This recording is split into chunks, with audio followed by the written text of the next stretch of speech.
they have a program called Transformational Travel. So give them the money to build the church. Let them build them themselves. How do we as Christians go to them? How do we change them when they've already dismissed everything that we have in our arsenal? It was easier being a Christian on the secular campus than it is here.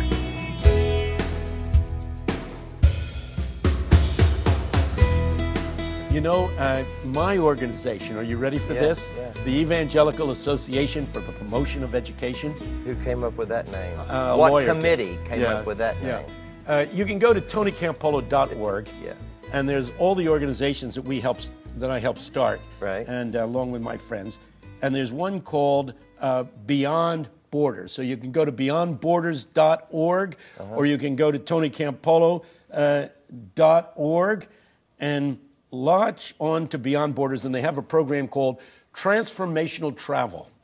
It's even better than going down and building something. See, we have a thing against building stuff. We say, if you go down and build a church, are you not taking jobs away from indigenous people? Yeah. I mean, you'll hear all these poor Haitians who don't have any work, and you come down and you build a church, and you're all thrilled with that, as though they couldn't build the church. They didn't build the church because they didn't have the money. Right. So give them the money to build the church. Let them build it and themselves. let them build them themselves. Oh, that's good. And come down with the money, give it to the church to say, to the congregation, here's the money to build your church.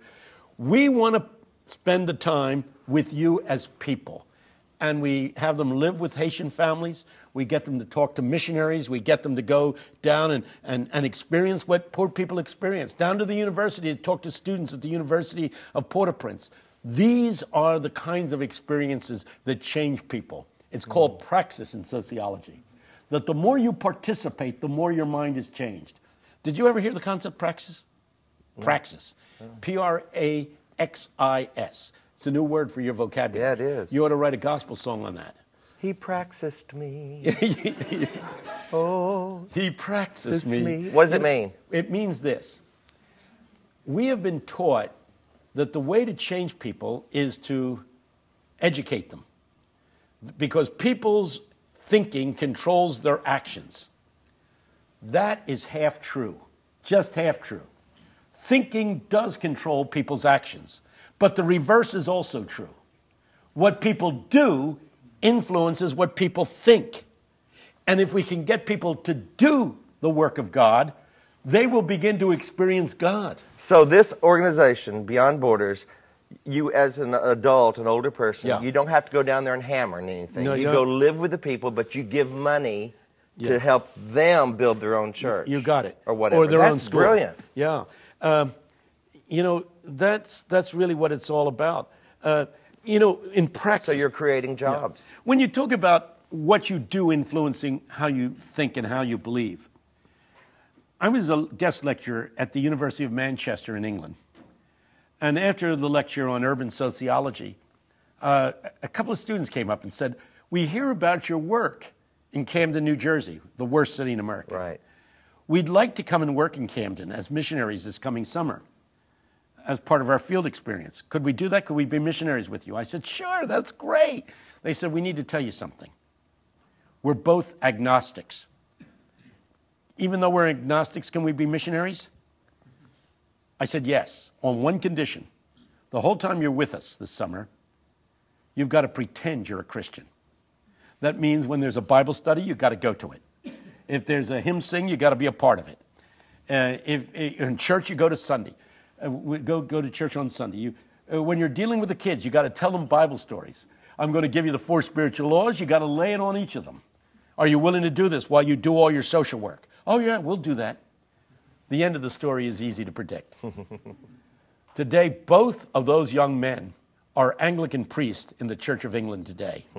They lived out the gospel before they ever believed it. And in living it out, they were transformed into believing it and to being committed. And they're two of the most committed church leaders that I know. Did anyone else have a question? No. Where? Right here? Okay. Hi. Your name? Chad. Chad? Chad, yes. Where are you from? I'm from Virginia. Okay. Yes, and before coming to this university, I went to a college called Lynchburg College right next to Liberty in Virginia, and it pretty much stood for everything Southeastern doesn't stand for. It was very secular, A fountain of learning, I hear, where all go to drink. Exactly. And I quickly I transferred after one semester because of everything that was there. But when I was there, I noticed that as a Christian, it was difficult to be there, but not for what most people would think, because most people think that college students who are lost, they either are just mindless or that they're atheists, they just don't believe. Most of the people that were there called themselves Christians and would preach to everyone that they were Christians. And when I would ask them, well, what about the Bible? How do you back the way you live with drinking and having sex and everything with the Bible? And they would just say, well, that was written in a different time and it's supposed to be dismissed. How do we as Christians, go to them? How do we change them when they've already dismissed everything that we have in our arsenal, basically? There is this quote. It's not mine, since we're dealing with quotes on this series. Right. Beware of those who inoculate you with Christianity, because then you become immune to the real disease. You know what he meant by that? He meant that you get just a spattering of Christianity, but the full meaning of the gospel never dawns on you, never comes through, never is articulated. In answer to your question, what do we do? I think the way to do it is the way I've seen it done. To start a little group of Christians on campus. Don't say nobody's on that campus is not zealously committed to Jesus Christ. You know that you could probably find 10, 15, 20 people get them together. That's the first thing. This is what John Wesley did at Oxford University. And meet regularly for prayer. They did it so methodically. John Wesley, the founder of Methodism, they did it so methodically, this group at Oxford University's campus, that they began to call them the Methodists, because they were doing this praying so methodically. That's where the word came from. You didn't know that, did you? I thought I'd drop that on your head. I'm learning. Be this as it may, that had an impact. People made fun of them. And that's the beginning of a positive witness, when they make fun of you. And then the second thing is, get that group to do something like run a program to feed the hungry and invite the other people who are kind of lukewarm religious to join you in the effort. It's amazing. People will say, I'm not going to come to your prayer meeting, but if you're going to raise money for the hungry in Sudan, I'll join in that. You probably had that on the campus. And that's where the praxis thing comes in. It's by bringing them in and having them participate with you in doing the work of God that they themselves will be influenced and transformed, and you will have an opportunity to speak to them in that context. The interesting thing is that once you got that solid group together and you start doing that, and you probably weren't there long enough to develop such a group, you will find that the reverse is true. I teach at a Christian school, not unlike this one, except we're not into tongues very heavily. But the kids at our school who have been to secular schools, let's say for a couple of years and then transfer, especially our graduate students, say it was easier being a Christian on the secular campus than it is here. Because here you don't have to be on guard all the time. Here, Christianity is kind of taken for granted.